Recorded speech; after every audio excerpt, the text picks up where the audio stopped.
welcome back in. It's Jax. We are northbound. We're in the cattle truck today, driving the Freightliner, got the big quad axle hooked on. We're going up to load cattle. It's, as you see, kind of a cloudy day, which is a rare treat.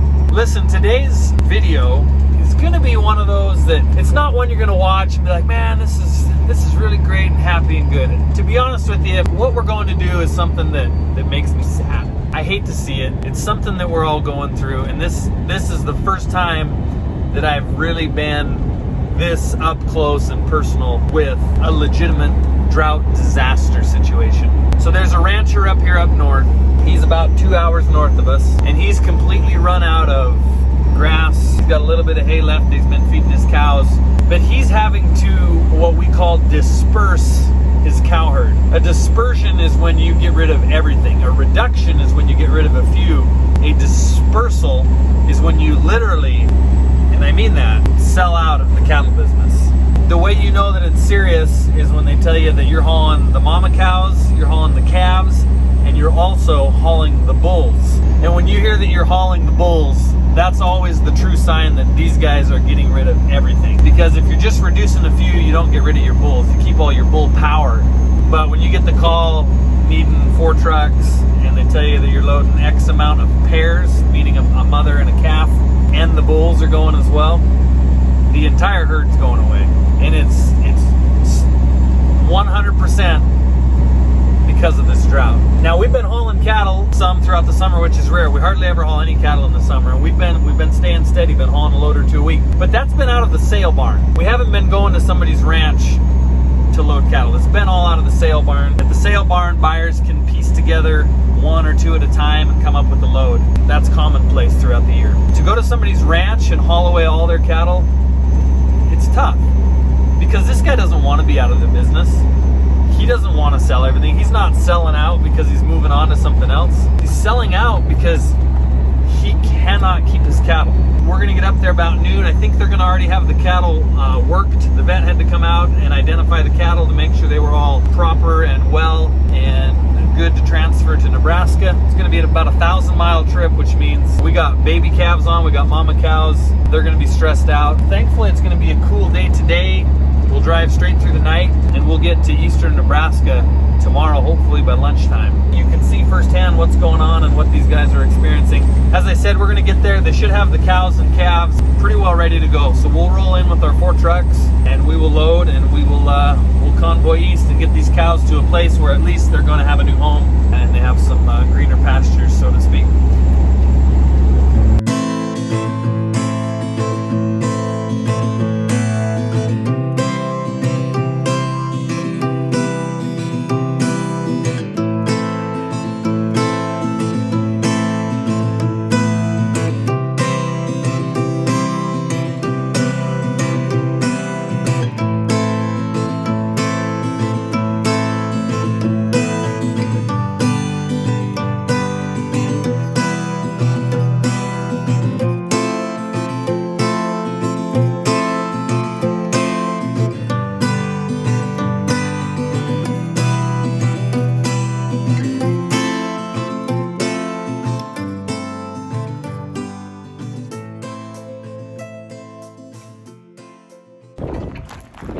Okay, we're up here, we're waiting. This is very typical of a cattle deal. They'll tell you to be here at a certain time and then you wait for a while. But we don't mind, it's a nice day. Like I said, the clouds are up today. We got 4 loads going out today, and they're big loads. They're all gonna be big. We're gonna be stuffed to the gills, which is why it's nice that it's cool out, and then we're gonna be driving through the night, because you gotta keep those cattle cool, especially when they're fairly tight. But we gotta get them all on. So here's the trucks, check them out.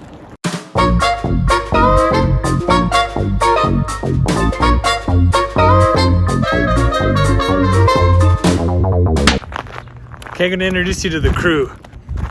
Check him out. Big dog Jace is a big man. We're happy to have him mostly for protection, because the rest of us, we're not so big. Then we got Ross here, who, despite what I try to tell him, is actually a Montana legend in my mind, because you were kind of one of the hot rods when I first came on the scene. Even though he doesn't believe it, it's true. Then we got the Silver Fox. Silver Fox got his name, that's why, right there. Check that out. Don't let him fool you. He might be 75 years old, but he can drive through the night. You give him a couple little naps, Hank is just good for days. Jason's good for days without the naps. And Ross is probably somewhere in between these days. Probably. All right, guys, I got to introduce you to a good friend of mine right here. Hey. This guy, Lloyd Reneker, don't let him fool you by his looks. He is a nice guy. Man of many talents. School superintendent for how many years?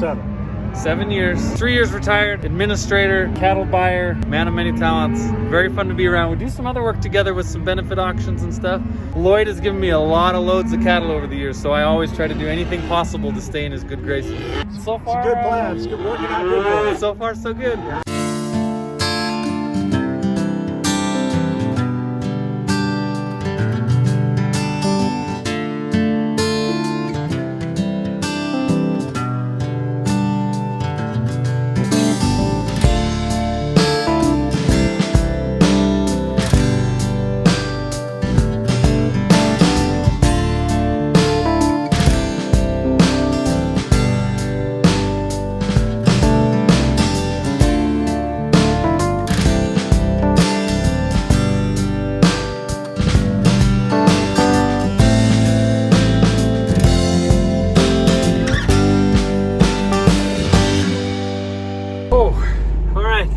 See the sweat. We're loaded up. Actually, everything went good. There was no troubles. Nobody got run over. Cattle all loaded on, safe and sound. One little issue that we need to watch out for. A lot of times if you're transporting pairs a long distance, these are called pairs, mama and baby. If you're going a long ways, you want to make sure that all the cattle on each truck match. So all the calves on my truck match all the cows on my truck. So if something happens, say I break down, I could unload my load and the cows and the calves would all match. The facilities here just didn't allow for it. So we're all mixed right now. I have calves that belong to cows on somebody else's truck. So that's what makes us a little bit high stakes, is that we all kind of need to make it through. Everything should be okay, but that's one thing we got to watch out for. If somebody has a major issue, it's going to get sketchy because we have to get a truck under that trailer and keep on rolling. Clock's ticking now, so here we go.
Okay? You're like, 2 reasons why what? You sleep? One reason is because humans need to sleep. The 2 reasons that I nap just before sunlight. One is because it kind of tricks your body. I know it's not a healthy trick, but it tricks your body into thinking it's getting more of a full night's sleep. If it goes to bed when it's dark and it wakes up an hour and a half later and it's light out, your body's like, I'm feeling pretty good. Let's rock and roll. The second reason is when you drive down the highway in these cow trucks, trailer shifts around, you know, a little side-to-side action, and those cattle have to keep their balance. So they're standing there all day long and all night long having to balance and tense their muscles up to maintain their balance. Over time, of course, that wears those cattle out. So by stopping when it's cool and calm and quiet, I take my little nap, get my little recharge. It allows them to relax their muscles and also kind of reinvigorate themselves. And then we push on and we'll make the last couple hours into our destination tomorrow. That's that. If you have any questions about the insanity that is cow hauling, put it in the comments. I'd love to answer any questions you have about this deal. We got to do it. You got live animals on the truck. It is the most humane and best way to transport stuff. cost. We want to get them there as expeditiously and safely and healthily as possible. I know some of you may have some questions where you're like, I'm pretty sure that truckers have rules. about how many hours they can drive? Seems a little suspect that you're loading cattle at 3 in the afternoon and delivering them at noon the next day. Here's the deal. Right now, with COVID, livestock haulers don't actually have any rules. The federal DOT said, you're a bull hauler, you just gotta do what you want during COVID. At least through the end of August. I'm sure that'll change soon. But man, it's been nice to be able to just do things and get stuff done the way it needs to be done. It has been great. So, you can rest assured that even though we are running hard, I know my limits, I know when I need to stop, when I need to recharge.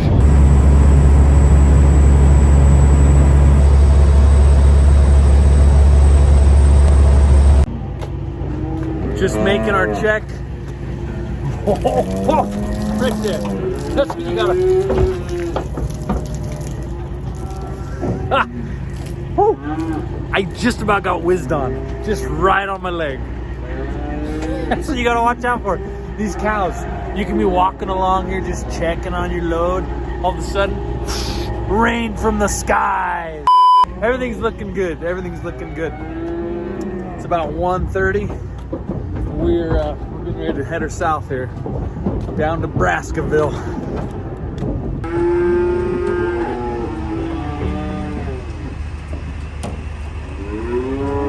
Lift up that rear axle and you sit on everything.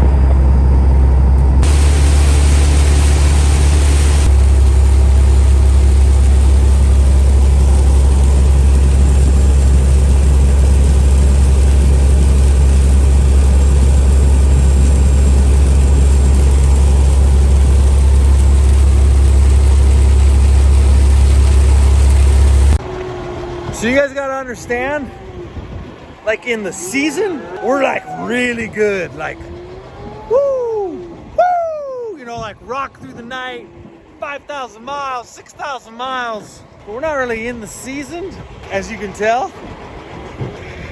But how'd you guys feel? Awesome. Let's go. They're all good. I'm like wandering around. They like found me out in the cornfield wandering around. Oh man.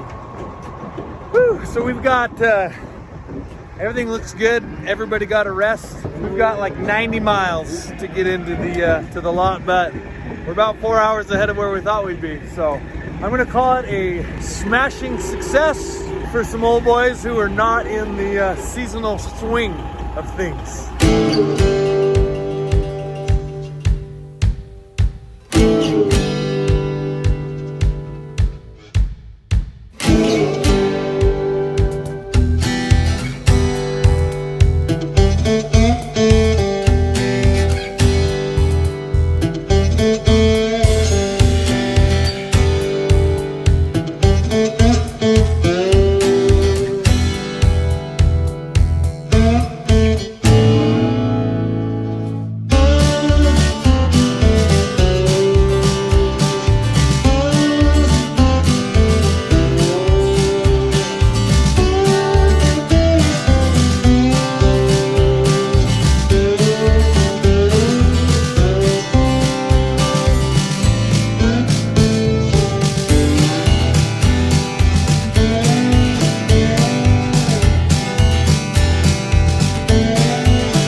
Into the deal. Pairs from Montana to eastern Nebraska, 958 miles. Rocked it on. Everything went great, you guys. Everything went good. Well, you saw the video, so everything went good.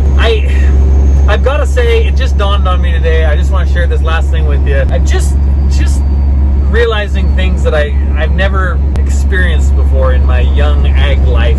There's two things, but let me preface it with this. In agriculture, you got to understand, everyone in agriculture is rooting for everyone in agriculture. We don't really compete with each other. We're all like together, you know, whether you're a wheat farmer, a dairyman, beef cattle rancher, whatever it may be, we're all on the same side. We're all working for the same direction, you see.